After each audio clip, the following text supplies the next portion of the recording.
Design has always played a massive role on Bristol, on Bath, on the surrounding region. And the period that became most interesting to me in terms of understanding that was about the 16th, 17th century with trade, especially with North America and such, and thinking about chocolate and tobacco and all these things that came through and that became products that this place has become well known for. And spawn these companies that still resonate in the landscape today.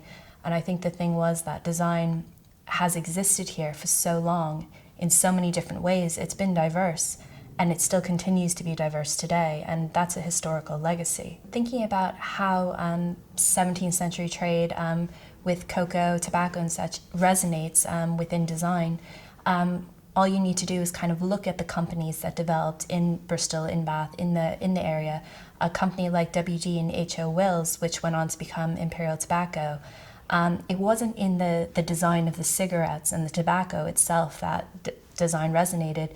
It's in the printing and packaging industry.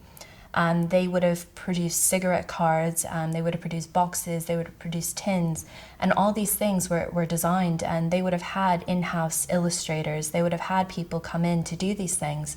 And especially with Wills, because they sponsored so much in Bristol in terms of architecture, you see resonances of design in the landscape that extends beyond printing and packaging and into architecture. Looking at Wills Tower at the University of Bristol.